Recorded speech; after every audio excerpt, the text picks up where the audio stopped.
Challenge আমার, কোন শক্তি থাকলে মুর্শিদাবাদে আপনি খাতা খুলে দেখাবেন। মুর্শিদাবাদে 22টা সিটে আপনি খাতা খুলবেন। মুর্শিদাবাদে তৃণমূলকে শূন্য করার চ্যালেঞ্জ ছুড়েছেন ভরতপুরের সাসপেন্ডেড বিধায়ক হুমায়ুন কবির।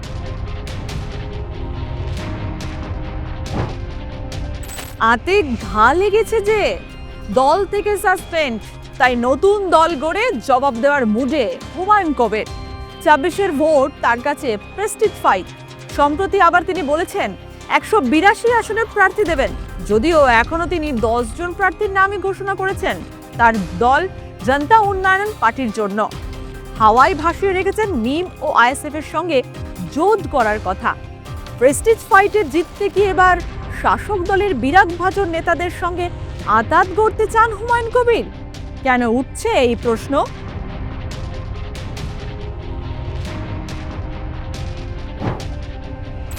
বছর শেষের দিন হঠাৎ করে তাকে দেখা গেল প্রাক্তন বিধায়ক ও প্রাক্তন সাংসদ সুনীল কুমার মণ্ডলের বাড়িতে। তবে কি তৃণমূল বিজেপির পর এবার জনতা উন্নয়ন পার্টিতে সুনীল কুমার মণ্ডল?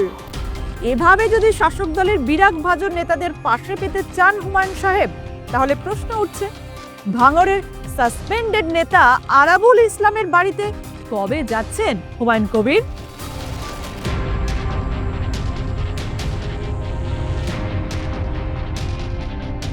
সুনীল কুমার মণ্ডল রাজ্য রাজনীতিতে এক চর্চিত নাম। একসময় ফরওয়ার্ড ব্লক করতেন তিনি, পরে তৃণমূলে যোগ দিয়ে দলের টিকিটে বিধায়ক ও সাংসদও হন। কিন্তু 2021 বিধানসভা ভোটের আগে শুভেন্দু অধিকারীর হাত ধরে বিজেপিতে যোগ দেন। তবে পদ্ম শিবিরে সেভাবে সুবাস ছড়াতে না পারায় সুনীল মণ্ডল তৃণমূলে ফিরে আসেন। সুনীল মণ্ডল আপাতত তৃণমূলে রয়েছেন, তবে দলীয় কর্মসূচি বা সভাতে সেরকমভাবে তাকে দেখা যায় না। দলের থেকেও না থাকার মতো তিনি রয়ে গেছেন।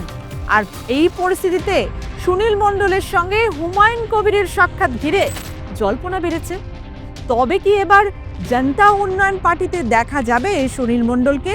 যদিও হুমায়ুন কবিরের সাক্ষাৎ শুধুমাত্র সৌজন্যমূলক বলেই দাবি করেছেন সুনীল মণ্ডল। তার দাবি, কলকাতা থেকে বর্ধমানে ফেরার পথে রাস্তায় দেখা, তারপরেই বাড়িতে আসার আমন্ত্রণ।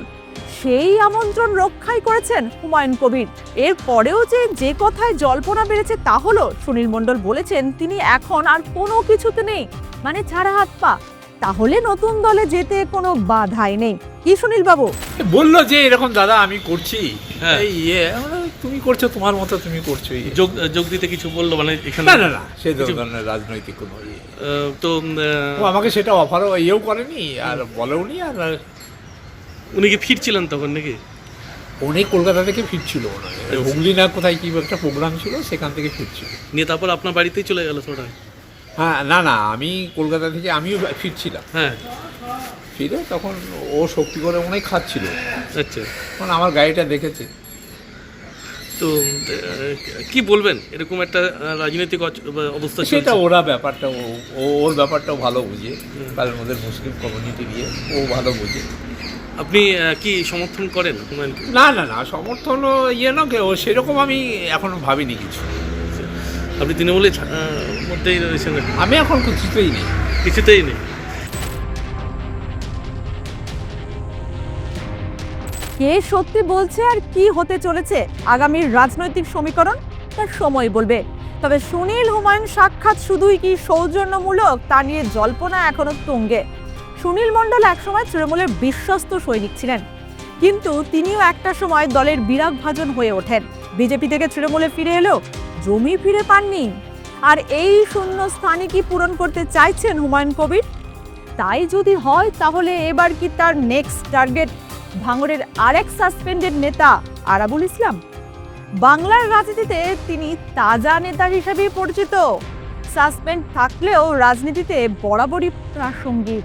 2006 সালে বিধানসভায় তৃণমূলের 30 জন বিধায়ক ছিলেন, তার মধ্যে আরাবুল একজন। দক্ষিণ 24 পরগনা জেলার ভাঙড় আসন থেকে সিপিএম প্রার্থী মোশাররফ হোসেন লস্করকে 4500 ভোটে হারিয়ে বিধায়ক হয়েছিলেন। কিন্তু 2011 সালে তৃণমূলের বোঝ প্রার্থী নান্নু হোসেন বিজয়ী হয়ে দাঁড়িয়ে পড়ায় পরিবর্তনের হাওয়াতেও 3000 ভোটে সিপিএম প্রার্থীর কাছে পরাজিত হন। এরপর আদি গঙ্গা দিয়ে অনেক জল বয়ে গেছে। তৃণমূলের সোনার ছেলে ক্রমশ গুরুত্ব হারিয়েছে দলের অন্দরে। এরই মাঝে দুবার দীর্ঘ কারাবাস এই দূরত্ব আরো বাড়িয়ে দিয়েছে। দল থেকে দুবার সাসপেন্ড হয়েছেন তিনি। এর মাঝে ভাঙড়ে জনপ্রিয়তা পেয়েছেন বিধায়ক শওকত মোল্লা। আরাবুল বনাম শওকত মোল্লার দ্বন্দ্ব এখন সর্বজন বিদিত। শওকত মোল্লার কারণেই কোণঠাসা অবস্থান আরাবুলের। 26-এর ভোটের আগে আরাবুলের ওপর থেকে সাসপেনশন আদেও কি উঠবে তা নিয়ে সংশয় রয়েছে। এমনিতেই ভাঙড়ের তৃণমূলের ভরসার নাম শওকত মোল্লা, আর তাই আরাবুল ইসলাম ট্রাম্প কার্ড হতেই পারেন হুমায়ুন কবিরের কাছে। যদিও এই নিয়ে অনেক সমীকরণ রয়েছে। 21-এর বিধানসভা নির্বাচনে ভাঙড় থেকে জয়ী হয়েছিলেন নওশাদ সিদ্দিকী। 2006 সালে ভাঙড় তৃণমূলের দখলে ছিল। 2011-তে জয়ী হয় সিপিএম। আবার 2016-তে তৃণমূলের হয়ে যেতেন আব্দুর রাজ্জাক মোল্লা। 2021-এ ভাঙড়ে বদলে যায় রাজনীতির সমীকরণ, জয়ী হয় আইএসএফ। অতএব ভাঙড় এমন একটি কেন্দ্র যেখানে পাশার চাল বদলাতে সময় লাগে না। তাই নওশাদের সঙ্গে যদি হুমায়ুন কবির জোট করেন তাহলে আরাবুল ইসলাম কোনো ইস্যু হবেন না। আর যদি জোট না হয় তাহলে আরাবুল ইসলামের দরজায় কড়া নাড়তেই পারেন হুমায়ুন সাহেব। রাজনীতিতে সবই সম্ভব, শুধু সময়ের অপেক্ষা।